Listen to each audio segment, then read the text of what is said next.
एक यूट्यूबर मौलवी साहब का मैं वीडियो देख रहा था। मौसफ एक पिचकारी के जरिए वजू की तरकीब बता रहे थे।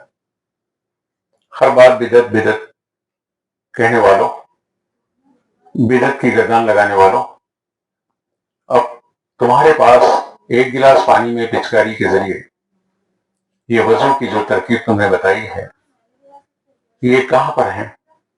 इसमें सुन्नत का कौन सा आंसर है?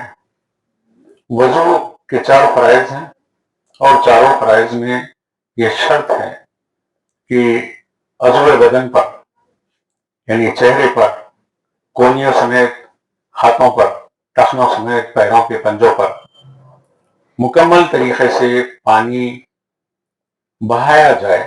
कम से कम बाल बराबर जगह पर, खाल पर 2-2 बूंद पानी बहकर टपक जाए। अगर एक बूंद पानी उस पर पड़ा है और टपका है तो वजू नहीं होगा। मेरे सामने कानून शरीयत रखी हुई है। इसका सफा नंबर 50 जिल्द नंबर यानी हिस्सा नंबर 1 में यह मसला वाज़ेह तौर पर लिखा हुआ है कि आज़ाए बदन का भिगा लेना, कच्चा कर लेने का नाम वजू नहीं है, बल्कि पानी बहना है। और जब सहने काबा में पानी बहेगा तो ये पानी जो वजू का होता है वो गुनाह आलूद होता है। हम मस्जिद में भी गुनाह आलूद पानी गिरने नहीं देते, तो सहने काबा में ये पानी किस तरीके से गिरने देंगे? नीज इसके कि हजारों लोग अगर इनके इस बताए हुए मसले पर अमल करेंगे तो नतीजा ये होगा कि कहीं ना कहीं पानी सहने काबा में मुताफ में गिरा रहेगा। तवाफ करने वालों के पैरों को लगकर फिसल के गिरने, हाथ पांव टूटने का भी खदशा रहेगा। इस तरीके से जदीद मसाइल के नाम पर एक फितना बर्पा किया जा रहा है और लोगों को नाकिस वजू की तरकीब बताकर उनका मक्के मौज़मा में इबादत का जो अहम तरीन कीमती वक्त है उसको बर्बाद किया जा रहा है। ऐसे मौलवियों से बचिए। अगर ये मौलवी साहब को वजू के टूटने का कोई मर्ज है तो ये अपने जहनी और अपने जिस्मानी मर्ज को लोगों के जहनी मर्ज में क्यों तब्दील कर रहे हैं? इनको चाहिए कि ये कम से कम अपने उलमा से पूछ लें कि वजू का मसला क्या है। इनको वजू का मसला तक नहीं मालूम है, यूट्यूब पर वीडियो बना के लोगों की नमाजें बर्बाद करने की, लोगों का तवाफ बर्बाद करने की मुहिम चला रहे हैं। लोगों, ऐसे मौलवियों से बचो। आजकल के हालात के पेश नजर एक फव्वारा आप जरूर साथ रखें। ये फव्वारा है, इसमें पानी भरा हुआ है, पानी भरा हुआ है। ऑनलाइन हमने इसको मंगाया था। इसका फायदा यह है कि आदमी अगर हरम में बैठा हुआ है और उसका वजू टूट गया, अब अगर आप हरम से बाहर निकलकर वापस जाना चाहें तो ये मुमकिन ही नहीं। पुलिस वाले जाने नहीं देते, भीड़ इतनी है।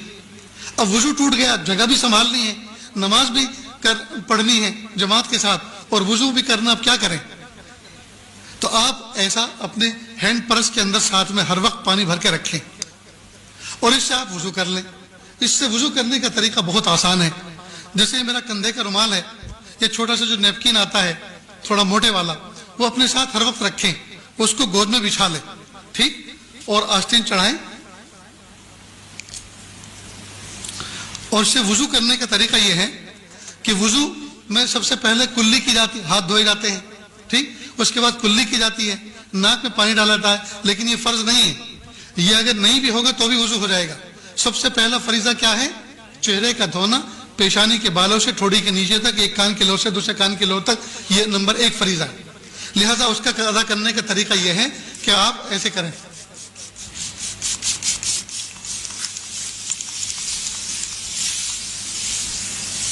देखो मेरा मुंह भीग गया ना, इसको मैंने मल लिया। और शरीयत का फिका का उसूल यह है, जिस उज़्व को धोना है अगर उसमें से 1-2 قطرہ پانی ٹپک گیا تو وہ دھلا ہوا سمجھا جائے گا. یہ تو قطرات تو ٹپک گئے تو چہرہ دھل گیا. اب ہاتھ دھونا ہے جی. دوسرا فریضہ انگلیوں سے لے کر کوہنی تک، کوہنی سمیت اپنا پورا ہاتھ دھونا، دونوں ہاتھ دھونا. تو اس کا طریقہ یہ ہے کہ آپ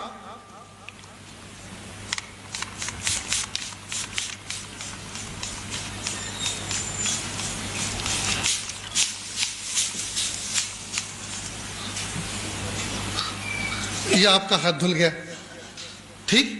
اسی طرح سے دوسرا ہاتھ دھونا ہے، اسی طرح دوسرا ہاتھ دھونا ہے. آپ میری طرف دیکھیں، بہت اہم کام چل رہا ہے.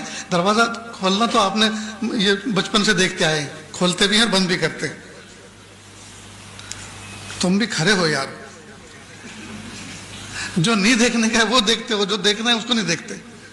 تو دوسرا ہاتھ بھی ہو گیا، ٹھیک. یہ تو میں نے وقت کو بچانے کے لیے ایک ہاتھ کو صرف ایسے ہی بتا دیا، ایک ہاتھ ایسے، تو دوسرا بھی ایسے دھونا ہے. اس کے بعد پھر ہاتھ کو تر کیا دونوں اور سر کا مسح کر لیا.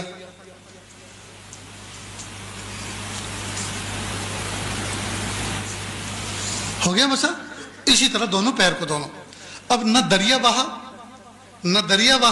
نہ نالی چلی، نہ جو ہے کسی کو کراہت ہوئی، آسانی کے ساتھ بیٹھے بٹھائے اپنی جگہ پہ حرم میں آپ نے وضو کر لیا. ایسا ہی آپ جہاز میں کر سکتے ہیں، ایسا ہی آپ بس میں کر سکتے ہیں، ایسا ہی آپ ٹرین میں کر سکتے ہیں، اور ایسا ہی آپ ہر مجمع میں کر سکتے ہیں، اور آپ باوضو رہیں گے.